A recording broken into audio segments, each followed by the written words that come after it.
Shalom, shalom, bien-aimés, frères et sœurs, auditeurs du monde, je vous salue dans le nom de notre Seigneur Jésus.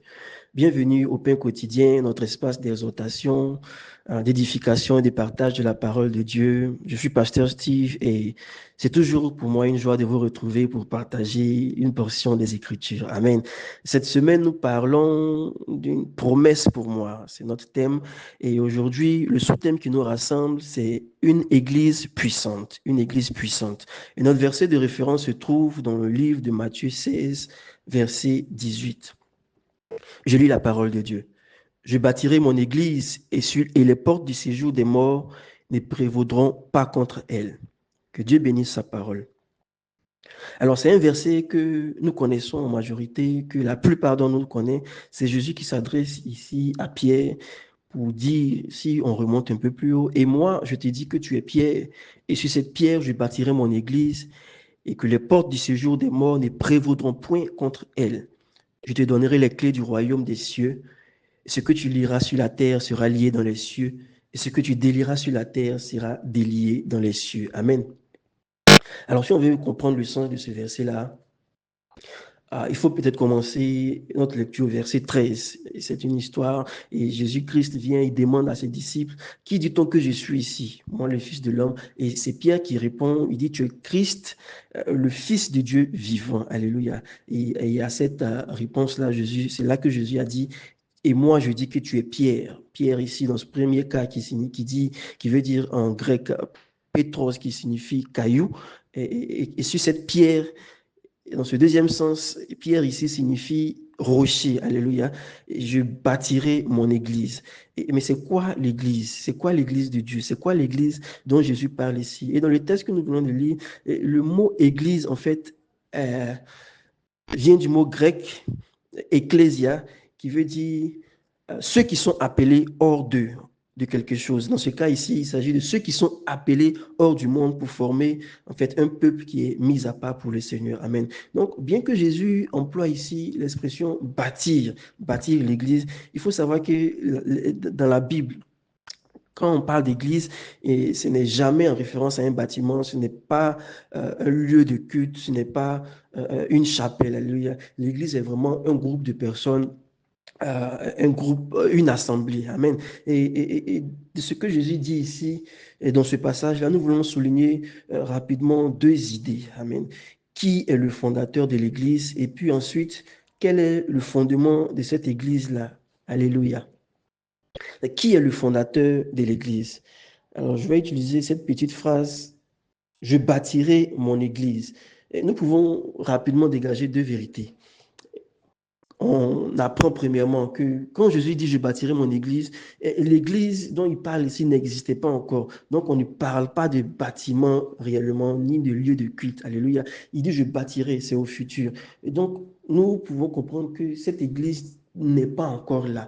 La deuxième vérité que nous apprenons, c'est que Jésus dit je bâtirai. Et nous voyons que l'église appartient à Jésus. Il appelle mon église. Ce ne serait pas l'église donc d'un tel, ce n'est pas l'église de celui-ci ou bien de celui-là. Il dit mon église. Et donc nous voyons que Jésus prévoyait en fait une seule église. Il ne dit pas mes églises, il dit mon église. Amen. Et puis nous voyons dans ce même verset-là que c'est Jésus qui est le bâtisseur, c'est lui-même qui est le fondement et qui est le fondateur de l'Église. Parce qu'il dit, je bâtirai. Donc, c'est lui qui est l'initiateur de ce projet-là. Alléluia. Donc, le fondateur de l'Église, c'est Jésus. La deuxième chose, c'est le fondement de l'Église. Notre texte, Matthieu 16, parle aussi de la pierre sur laquelle serait bâtie l'Église. Alors, c'est quoi ce fondement? Jésus dit au verset 18, je te dis que tu es Pierre, et sur cette pierre, je bâtirai mon église. Amen. Et de nombreuses personnes, plusieurs personnes, en tout cas, y compris moi, pendant longtemps, on pensait que Jésus ici promettait de bâtir son église sur Pierre, sur l'apôtre Pierre. Amen. Et ce n'est pas totalement fou, ce n'est pas étonnant. Si on regarde bien comment Jésus même a tourné la phrase, il dit, tu es Pierre, et sur cette pierre, je bâtirai mon église. Voilà. Mais quand nous regardons un peu de plus près, il semble étrange, en tout cas en ce qui me concerne, que ce soit de Pierre, la personne même qui est en train de parler, parce que nous savons que Pierre avait un caractère aussi humain que nous et qu'il était faillible. Alléluia. Pour exemple, il a régné Jésus. Ça, c'est déjà quelque chose de grave. Pour commencer, il a régné, c'est comme s'il régnait sa foi. Ensuite, il a empêché Jésus à un certain moment d'aller à la croix parce qu'il n'avait pas la révélation profonde de ce qui est en train de se passer. Et puis, dans un autre passage encore, il a perdu la foi. Quand Jésus l'a appelé à marcher sur l'eau, il avait commencé et puis après, il a commencé à s'enfoncer. Donc, on constate au travers de ces différents versets-là que Pierre, au travers, pardon, pas de ces différents passages, que Pierre était humain comme nous et il était parfois instable. Alléluia. Il n'était donc pas assez euh, solide, assez inébranlable pour servir de fondement de l'Église de Dieu. Amen. Je veux qu'on regarde un autre passage qui se trouve en 1 Corinthiens 3, verset 11. Et dans ce verset-là, c'est Paul qui parle. Il dit, car personne ne peut poser autre fondement que celui qui a été posé, savoir Jésus-Christ. Et ce verset-là, il est catégorique. Il dit que l'Église est bâtie sur Jésus lui-même. Amen. Et puisque nous savons que la parole de Dieu ne peut pas se contredire, nous devons donc regarder un peu de plus près cette promesse-là, quand Jésus parle de bâtir sur cette pierre. De quoi il parle? Alors, quand on lit le verset, on va vite croire, comme je l'ai dit, que Jésus promet de bâtir son église sur pierre.